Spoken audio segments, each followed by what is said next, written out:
La tabla de enrutamiento es quizás el elemento más importante que manejan los routers y es el lugar donde ocurre realmente la conmutación IP.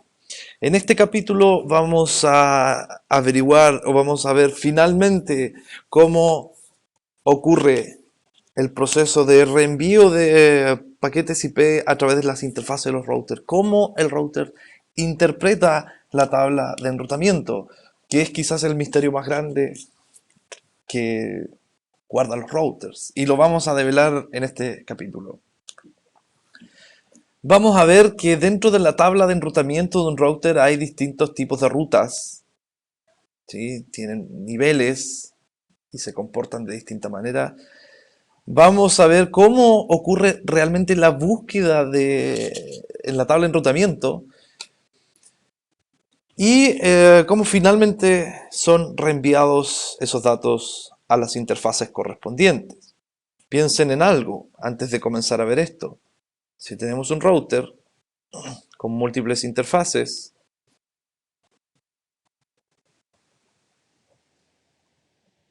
y viene entrando un paquete de datos por una interfaz que va destinado a cualquier lado, ¿no? Nadie sabe, son nubes. ¿Cómo el router toma la decisión de efectivamente conmutar esto por la interfaz que corresponde y no enviarla por alguna que no sea el destino correcto? ¿Cómo ocurre esa búsqueda? Es lo que vamos a ver en este capítulo. Veamos la estructura de la tabla de enrutamiento en primer lugar. Vamos a saltar esto. La tabla de enrutamiento de cualquier router tenemos rutas de distintos orígenes. Principalmente rutas conectadas directamente, las interfaces configuradas en cada uno de los routers, rutas que han sido generadas estáticamente y rutas aprendidas por algún protocolo dinámico. Acá aparece un comando show IP route. Veamos que dentro de los códigos está la C de connected y podemos ver cuáles son las interfaces conectadas directamente en nuestro router. La S static nos dice cuáles son las rutas que han sido generadas estáticamente. Y las otras letras pertenecen a algún tipo de protocolo dinámico, por ejemplo R son aquellas encontradas por RIP, como puede ser esa. Si vemos nuestra topología anterior que hicimos con RIP, la tabla de enrutamiento en cualquier router se verifica con el comando show IP route. Bien, y aquí también podemos ver algunas que han sido generadas o aprendidas en distintos orígenes. Rutas conectadas directamente, tenemos 3. Rutas estáticas, que fue la que declaramos null, si recuerdan en el video anterior. Y aquellas aprendidas por RIP también están dentro de esta tabla. Todas estas rutas se van a una interfaz. Loopback, FastEthernet 01, FastEthernet 00, etcétera, null.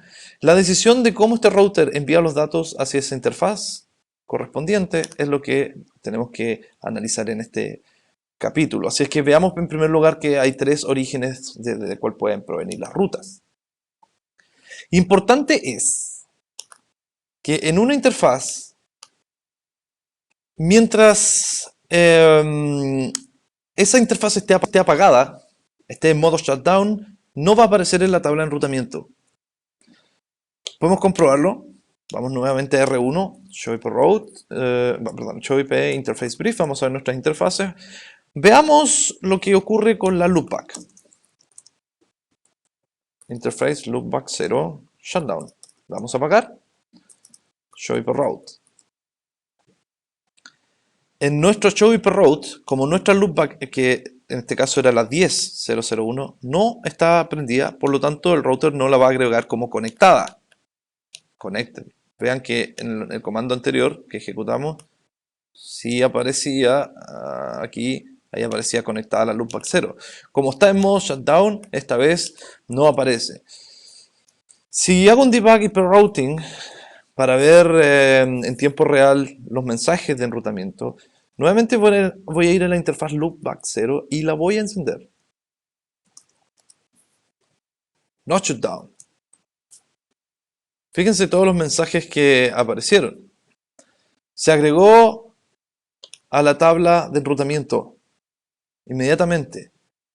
Y bueno, algunas router database, nueva entrada en la base de datos de router, está conectada directamente, la detecta y agrega esta información con la métrica 000 porque está conectada directamente. Recuerden que la distancia administrativa 0 es para las redes conectadas directamente.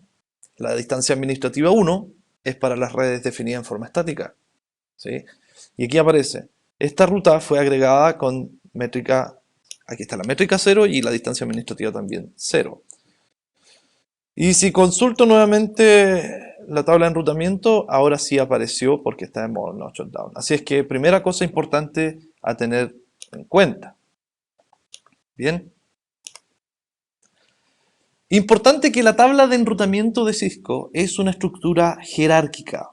Hay una jerarquía establecida de esa manera para acelerar el proceso de búsqueda en las rutas. Quizás en una topología de 3 routers no tiene mayor relevancia porque la búsqueda es bastante rápida, pero sepan ustedes que los routers que trabajan en Internet con BGP, que es el protocolo que se utiliza en Internet,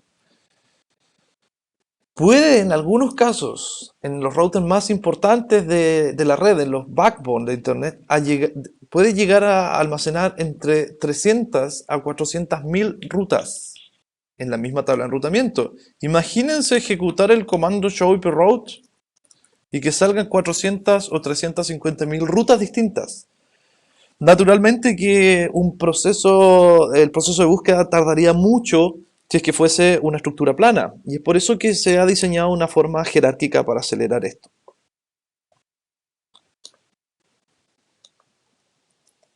Existen dos tipos de rutas. Rutas de nivel 1, llamadas también rutas principales o primarias, y rutas de nivel 2 o secundarias. Esto es importante. Las rutas de nivel 1 son aquellas que tienen una máscara de subred igual o menor que la máscara classful de esa red.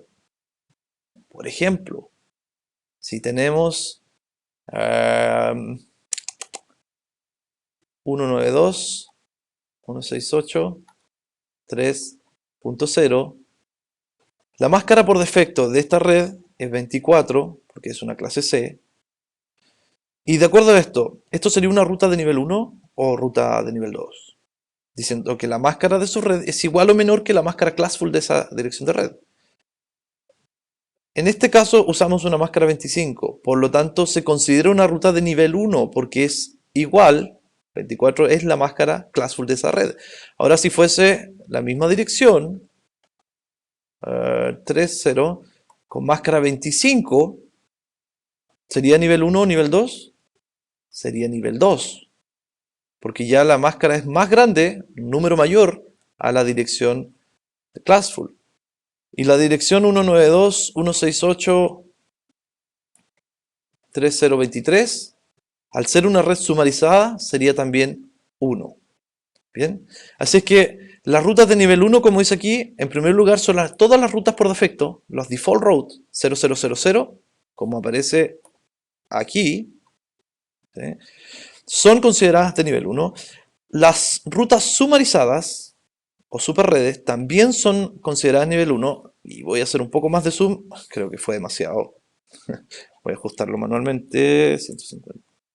Sí, creo que ahí se ve más. Ruta de superred o sumarizada, por ejemplo, el bloque 192.168.0.0.22. Vean que la máscara de subred en este caso es menor que la máscara por defecto de la clase, que es 24. Por lo tanto, se considera ruta nivel 1. Y una ruta de red, que es aquella que mantiene la misma máscara que su clase por defecto. Esas son consideradas rutas de nivel 1. Bien. Ok. Las rutas de nivel 1 pueden incluir una dirección de salto o una interfaz de salida al final, como es el caso de acá. Aunque esta interfaz está conectada directamente, si hay una interfaz de salida. O bien puede ser vía X dirección IP, como puede ser, por ejemplo, este caso. Déjame buscar un caso, si es que hay aquí. Bueno, aquí aparece como nivel 1 porque es de la misma clase de la red, ¿cierto? La misma máscara. Y no tengo un buen ejemplo tampoco. Tendría que crear una manualmente. Pero aparece de todas maneras en el slide. ¿Ok? Lo importante de esto es que si hay una coincidencia de algún paquete con una ruta por defecto, con una superred o con una red, inmediatamente se reenvía la interfaz que corresponde. No hay una revisión de las rutas de nivel 2. Simplemente se asume que si coincide por ahí, ok, se envía y ya. Ahora, pasemos al siguiente slide. Se considera también una ruta principal siempre y cuando ninguna dirección IP ni ninguna interfaz de salida exista en esa ruta, que es una pequeña diferencia con lo que acabo de explicar. Fíjense que una ruta final se considera ruta final cuando sí tiene una interfaz de salida o una dirección IP. En otras palabras, cuando sí es enrutable hacia algún destino. Eso se conoce como ruta final de nivel 1. Pero también tenemos la ruta principal de nivel 1. Y la ruta principal de nivel 1 es aquella, vean acá, que no contiene ninguna dirección IP de siguiente salto, como es la que apenas se anota acá. Voy a ver si es que la topología que tenemos se nota de mejor manera. En este caso, la ruta principal sería esta. No está asociada a ninguna interfaz de salida. Es solamente un indicador para mostrarnos que lo que viene a continuación si es reenviable a través de alguna interfaz. Bien. Las rutas primarias se crean automáticamente cuando se agrega una subred a esta tabla de enrutamiento. ¿Sí? Tenemos acá las rutas de nivel 1. Bueno, vamos a ver, hacer un pequeño zoom aquí para que quizás pueda quedar un poco más claro. Rutas primarias de nivel 1, aquí están. Bien. Se produce cuando hay una subred. Si es que hay una ruta primaria, una ruta principal, se va a verificar cuál es la ruta secundaria o la subred, bien, es una palabra para distinguirla, y en ese caso se va a enviar a la interfaz correspondiente de salida. Siempre tengan en consideración que las rutas secundarias son subredes de una dirección classful. En este caso, esta es una subred, porque el bloque 172.16.3.0, al ser de clase B, pertenece al bloque classful 172.16.0.0.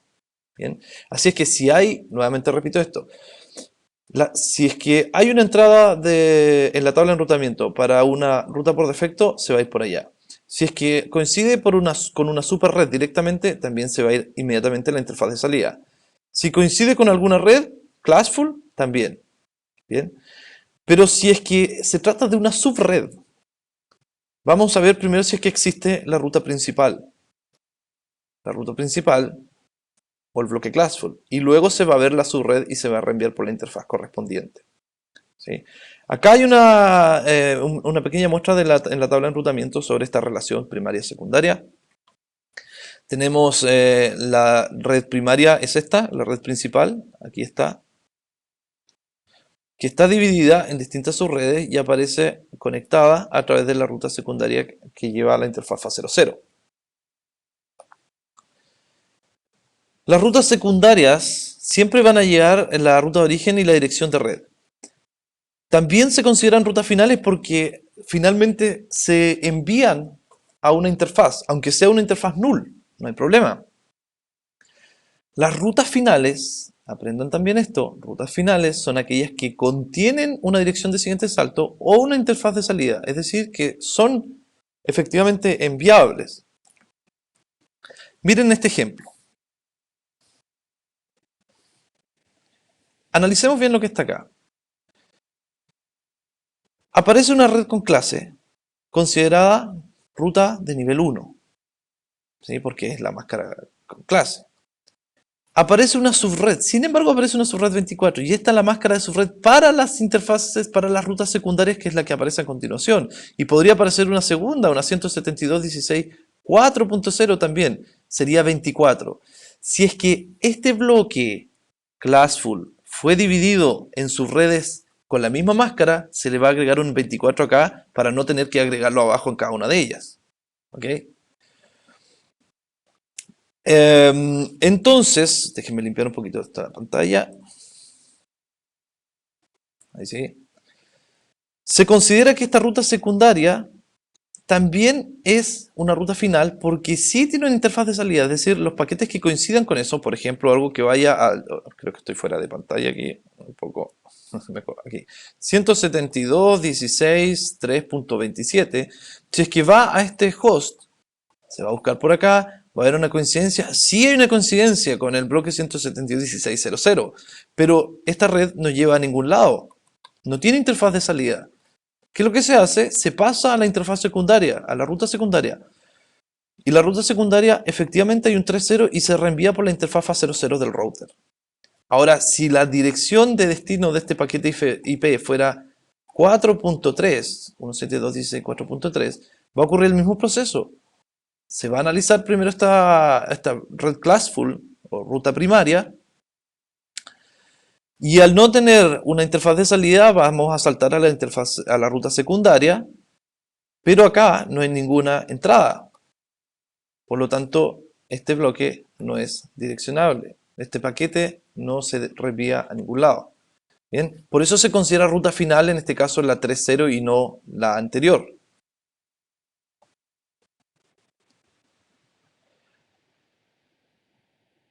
Si las dos rutas, miren aquí, si las dos rutas secundarias mantienen la misma máscara, es decir, tanto esa, la 2.0 como la 3.0, si tienen la misma máscara subred, en este caso son dos subredes máscara 24, entonces la principal va a mantener esa ruta, esa máscara, perdón. Va a ser 24, aunque sea un bloque classful cuya máscara por defecto es 16. Pero lo que intenta mostrar esto no es la máscara en sí del bloque classful, que ya lo sabemos por defecto que es 16. Lo que muestra esto es cuáles son las máscaras que vienen en las rutas secundarias hacia abajo. Estas dos son máscaras 24. Quizás en este slide queda un poco más claro. Supongamos que viene un paquete de datos para la dirección de destino 172.16.3.8. Destino eso. El router, antes de conmutar esto, va a buscar su tabla de enrutamiento. Va a buscar en las rutas de nivel 1 si es que hay una coincidencia acá. ¿Sí? Antes de pasar por la ruta por defecto, la superred o la red, va a buscar una ruta primaria. La ruta por defecto generalmente se considera una ruta de último recurso. Bien. Existe una entrada para la red acá. Dejemos la ruta por defecto para el final. Existe una superred tal vez. Si es que hay un 172.16.00 máscara 10. ¿Ya? Que sería una superred. Si no existe, como no es el caso, saltamos a ver si es que hay una red. Como este es el caso de que si hay una red, vemos acá, que es la 172.16.000, aquí, vamos a entrar a verificar las rutas secundarias. Tengo la subred 2.0 y la subred 3.0. La subred 3.0 es la que coincide, por lo tanto los datos van a ser reenviados a través de la interfaz Fast Ethernet 00, que es la ruta final para estos paquetes, y finalmente son enviados a otro router. ¿Ok? Esto puede ser un poco complejo de entender, pero la verdad es que es bastante lógico, teniendo en cuenta, en primer lugar, que el router es un dispositivo que tiene cierta inteligencia para poder determinar cuáles son las rutas que más les conviene y para dónde se tienen que reenviar. Ahora, en las redes classless, las rutas secundarias no necesariamente tienen la misma máscara que la ruta principal, ni tampoco entre ellas. Fíjense aquí. Tenemos la ruta principal de nivel 1 y acá abajo están las rutas de nivel 2, secundarias. Y usamos la máscara 30, dos máscaras 30, una 24 y la máscara 1 es 16. Aquí está la máscara, la ruta principal de nivel 1, ruta de nivel 2. Y esto es por el uso de VLCM, máscaras de subred de longitud variable. Al usar un método de enrutamiento y direccionamiento classless, como se manejan distintas máscaras de subred, no es necesario que todas las direcciones y las entradas en las tablas de enrutamiento mantengan la misma máscara. Como si era el caso anterior, quiero volver un poquito atrás, acá. Aquí estamos usando una máscara de subred X y aquí las otras son la misma máscara. Pero en el caso de este slide, aquí aparecen máscaras diferentes, ¿ya? Así que no es necesario. En las redes clases, un pequeño resumen para ver si es que han ido entendiendo bien esto. Cuando hay enrutamiento o una red de tipo classful, no se muestra la máscara en la ruta principal. No se muestra, porque no es necesario. Pero cuando es classless, sí es necesario decir cuál es la máscara. El término variable subnet no se va a ver cuando es classful, pero sí se va a ver cuando es classless. Y si pueden asociar esto con algo, quiere decir que han ido entendiendo bastante lo que es enrutamiento. ¿Por qué aparecerá el término variable subnetted? ¿Qué es lo que está presente en la tabla classless y no en la tabla classful? Variable length subnet mask. Por eso dice que está subneteado de forma variable. Veamos ahora si es que tengo algo aquí. Creo que no. Por la topología que hice. No, yo en mi topología no incluí máscaras diferentes. Así es que no va a aparecer variable subnetted, solamente subnetted. ¿Okay? Se incluye el número de las diferentes máscaras, no en classless, sí en no en classful, sí en classless, en las rutas secundarias, tal como lo veíamos recién. Aquí. No, se me perdió el slide, un segundo. Creo que estoy muy atrás. Aquí. En este caso. Bien. Se incluyen las máscaras. La máscara de subred está incluida en cada entrada de ruta secundaria siempre que sea classless. Porque recuerden que nuevamente en el mundo classful o con clase, la máscara se asume. No es necesario enviarla, no es necesario tenerla presente, se asume a partir de la IP. En cambio, en el mundo classless sí es necesario especificar siempre la dirección IP junto con una máscara. Bien, como es el caso de acá. Esta es la que andaba buscando hace un rato.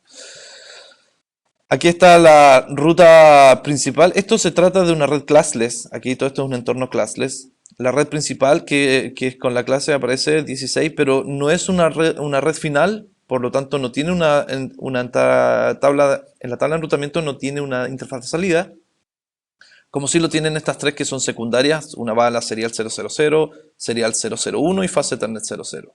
Y cada una de ellas tiene sus propias máscaras, fíjense. Es por lo que les acabo de explicar. ¿Cómo se examinan las rutas finalmente? A ver, si hay una coincidencia con una ruta final de nivel 1 y no es una ruta principal, si no es el principal, se envía directamente los datos hacia esa interfaz que corresponda. Ahora, si el router tiene que examinar las rutas de nivel 2, que son las secundarias, va primero a buscar una coincidencia en esa ruta, ¿ya? Y si no, se va a determinar el tipo de comportamiento, ya sea classless o classful. Si es classful, se descarta el paquete porque no se va a poder enviar a una red que no está dentro de la tabla de enrutamiento. Si es classless, se va a buscar una super red, una red sumarizada de nivel 1, perdón, o bien una ruta por defecto. ¿Okay? Yo les decía que la ruta por defecto se considera también ruta de última instancia y déjenme mostrarles acá. Dice Gateway of Last Resort is not set. No está configurado la puerta de enlaces de último recurso, porque no hay rutas por defecto. Pero si yo agrego una ruta en este router, manualmente, y para no enviarla a ningún lado, la voy a enviar a la null 0 también. Null 0. No la puedo enviar a la null 0. Ahí sí, había escrito mal. Oh, tengo el debug IP routing. Show IP route. Fíjense, aquí acabo de agregar una ruta estática. Aparece con el asterisco porque el asterisco dice que es una ruta candidata por defecto, conectada directamente a la null 0, pero cambió el mensaje y dice que la ruta de último recurso es la que aparece ahí. O sea, en el caso de que nada coincida, no haya ninguna coincidencia en la red, se va a ocupar esta ruta para reenviar los mensajes. En mi router se iría a la null 0 y no iría a ningún lado. Bien. Una cosa, un detalle, a lo mejor ustedes pueden preguntar cuál es la idea de enviar una ruta por defecto a la null si finalmente los paquetes IP no van a llegar a ningún lado. Sí, pero, es verdad, si tenemos un router acá, conectado a internet, y tenemos un host, y en este router tenemos justamente una ruta por defecto hacia la null 0, cuando el host quiera enviar datos a una red que en este router no existe, por ejemplo, 200.333, ¿ya?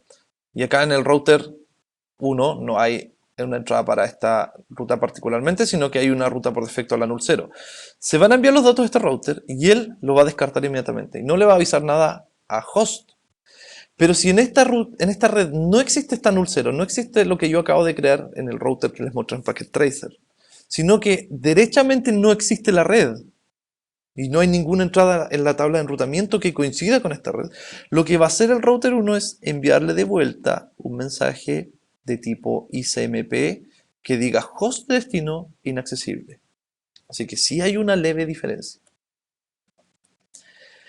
Otra cosa que concierne el proceso de búsqueda de la tabla de enrutamiento es lo que se denomina coincidencia más larga o la mejor coincidencia o coincidencia más específica o, bueno, recibe varios nombres. Pero la idea de esto es que se va a preferir una ruta con mejor coincidencia, es decir, que coincida la mayor cantidad de bits hacia la izquierda. Veamos el ejemplo que aparece acá. Va a ir un paquete IP destinado al host 172.16.0.10. Este es un router R1 con una interfaz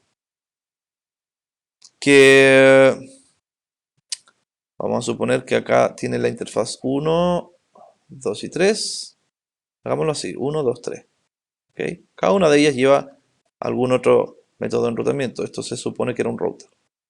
Router 1. Y acá la faz 00. Y resulta que en este ejemplo está entrando un paquete IP en la faz 00 que va con destino a la faz 010.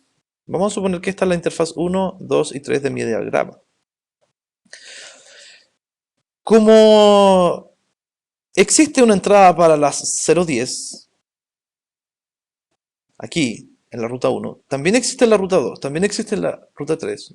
Todos coinciden, porque esta dirección IP sí es parte de esta super red, que es 172.16.00.12, también es parte de esta subred, y también es parte de esta otra subred. Coincide con las tres. ¿Sí? Coincide con las tres. Entonces, el router se va a encontrar con el problema de aquí, ¿por cuál interfaz saco este paquete? ¿Lo envío a través de la 1, la 2 o la 3? Entonces va a mirar los bits de ese destino y va a buscar entre sus coincidencias en la tabla de enrutamiento cuál coincide mejor. Y en este caso no va a utilizar la ruta 1 porque tiene una ruta 2 que coincide mejor que ella. Incluso la ruta 3 tiene más bits coincidentes por la máscara que se está usando, 26, fíjense, hasta aquí. Entonces, por defecto, este router va a enviar los datos a la IP o a la interfaz conectada a la ruta 3 y esos datos se irían para acá. porque existe la mejor coincidencia. Una aclaración que también es válida.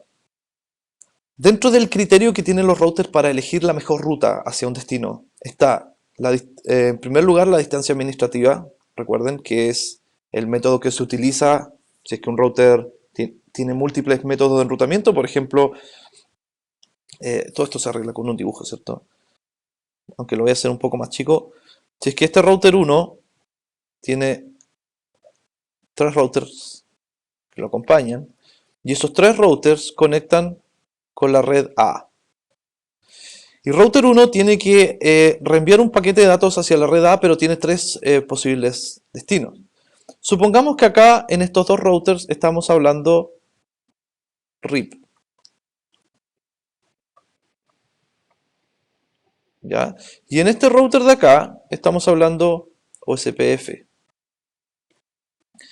Cuando el router se encuentre con esa disyuntiva, es decir, a cuál de las interfaces se envía, lo primero que se toma en consideración es la distancia administrativa.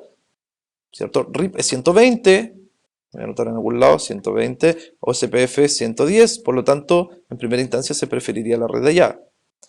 Si fuese el caso contrario, si acá fuese la distancia administrativa mucho mayor, por ejemplo, digamos, rutas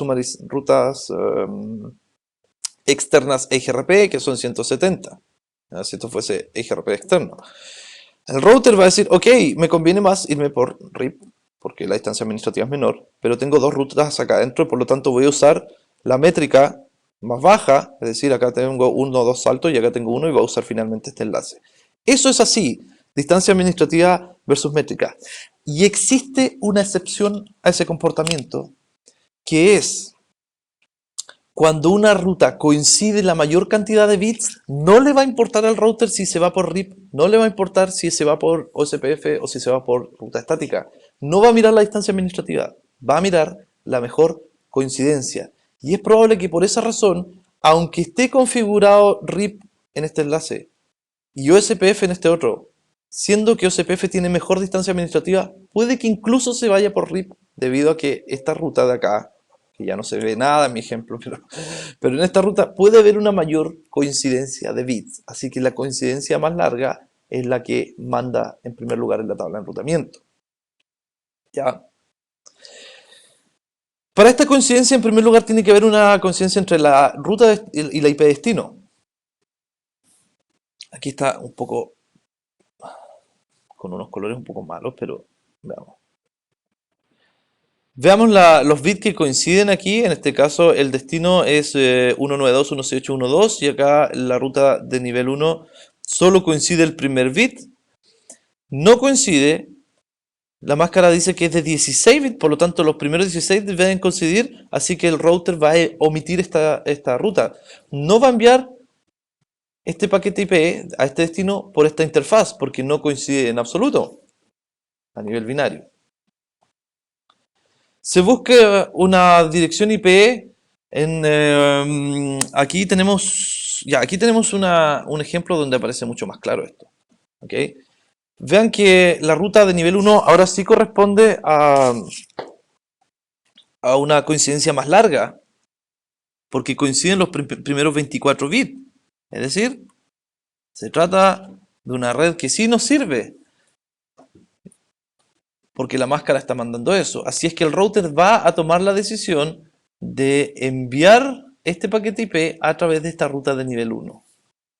¿Bien? Antes de que se examine la ruta de nivel 2 secundaria, debe haber una coincidencia entre la ruta principal Classful y la dirección IP destino, que es lo que acabamos de ver hace un rato atrás. Aquí, fíjense. En este caso, tenemos esta ruta de nivel 1, ¿sí? Y las demás rutas secundarias, las que aparecen aquí. Acá tenemos otra. Eso está separado, lo quiero separar un poco acá. Pertenecen a, estas son subredes, son todas máscaras 24, pueden ver, del mismo bloque IP. Entonces, antes de que se examinen estas rutas secundarias, va a buscar una coincidencia entre esto y la ruta destino, o puede ser eso también. ¿sí? Eso es lo que se explicaba al principio con que la tabla de enrutamiento es jerárquica. Siempre se respeta el proceso de búsqueda nivel 1, nivel 2. Dice, como el router busca una coincidencia con una de las rutas secundarias de nivel 2, yo creo que esto puede quedar un poco más explicado. Déjenme buscar un slide donde sí aparecía. Un segundito. Aquí. Las rutas de nivel, acá están las secundarias de nivel 2, que son las subredes. No se olviden, secundarias de nivel 2. Ahora volvamos. Cuando el router busca una coincidencia con una secundaria de nivel 2, primero se analizan las rutas primarias, naturalmente. Y si hay una coincidencia, se pasan a examinar las secundarias. La ruta secundaria elegida es la que tiene la coincidencia más larga, finalmente, si es que hay una o más que coinciden con la cantidad de bits. ¿Ya? Es la forma que tienen de desempatar la igualdad. Ahora, si es que luego de todo el proceso de búsqueda en la tabla de enrutamiento sigue habiendo empate, es decir, hay dos o más interfaces que coinciden todos los bits, se inicia algo que se denomina balanceo de carga. Es decir, el router dice, ok, no hay ninguna ruta preferida, las dos tienen el mismo valor, envío datos simultáneamente por ambas interfaces. ¿Ya? Cuando se utiliza VLCM no cambia este proceso de búsqueda. También se analiza primero la ruta nivel 1 y si es que existe una coincidencia, luego se pasa a la ruta de nivel 2. Respecto al comportamiento de enrutamiento, sepan ustedes que a partir del sistema operativo 11.3, la versión 11.3 del iOS, IP classless viene configurado de manera predeterminada. Podemos comprobarlo acá. Le damos un show version.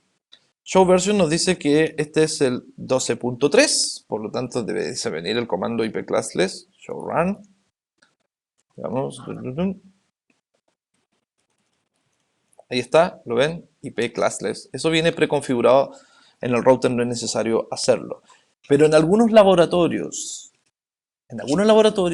de troubleshooting, de enrutamiento, se deshabilita el comando IP classless. No existe. Y los routers comienzan a comportarse de manera muy extraña.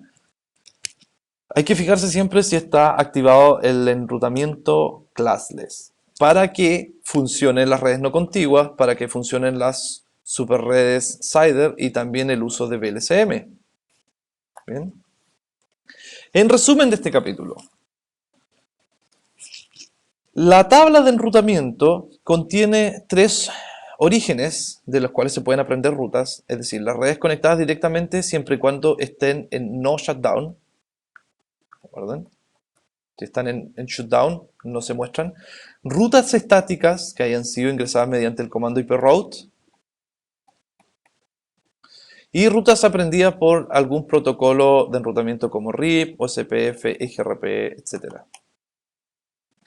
Dentro de la tabla de enrutamiento, estas rutas se encuentran en una jerarquía determinada principalmente por las rutas de nivel 1, que son aquellas cuya máscara de su red es menor o igual que la máscara classful. Y lo veíamos con el ejemplo 192, 168, 00, 22, 23, 24, 25. Supongamos que tenemos la misma red aquí con esas distintas máscaras. ¿Cuál de esas corresponde a una ruta de nivel 1? Pregunta probablemente de alguna prueba por ahí. ¿Cuál de estas es una ruta de nivel 1? Y la ruta de nivel 1 es aquella que tiene una máscara de subred menor o igual que la máscara de subred classful. Este es un bloque de clase C, por lo tanto la máscara por defecto es 24. Todas las redes que sean 24 o menos se consideran rutas de nivel 1. Eso es 22, 23, 24. ¿Ya? Y si es 25, se considera una ruta de nivel 2 porque va a ser una subred. ¿Ok? El proceso de búsqueda en la tabla de enrutamiento quizás aparece aquí mejor explicado y esto pueden poner pausa, analizarlo tranquilamente, escribirlo y ver si es que aquí les queda más clara la explicación, porque no es tan sencillo entender esto. En primer lugar, cuando entra un paquete IP al router, el router antes de decidir por qué interfaz lo va a reenviar, va a mirar su tabla de enrutamiento. Si esto fuese un switch, lo que va a hacer el switch es mirar su tabla CAM para determinar por qué interfaz de switching se envía a partir de la dirección MAC. El router es un poco más complejo y es por eso que introduce un poco más de latencia en la red. Este proceso hace que primero se revisen las rutas de nivel 1, ¿bien? Ya sea una superred, una red o una ruta por defecto. Si es que coincide con una de esos, si la mejor coincidencia es una ruta final, es decir, la ruta final, no olviden que es aquella que tiene en la interfaz tiene una interfaz de salida, se reenvía el paquete, ¿ya? En algún caso, o se examina esa ruta principal para ver si es que coincide con una ruta secundaria y se envía por una ruta secundaria. Ahora, en la ruta de nivel 2, si se encuentra una coincidencia entre el destino, la IP destino a la cual va este paquete, y la ruta secundaria, simplemente se envía directamente el paquete, ¿ya? Si el caso es que el router está usando Classful, ese paquete no va a ser posible enviarse, porque se está tratando de una subred y en Classful prácticamente no hay subredes. Si el router está utilizando un comportamiento classless, va a buscar primero una superred de nivel 1 o si no, una ruta por defecto. Cualquiera de las dos. Preferible la ruta nivel 1.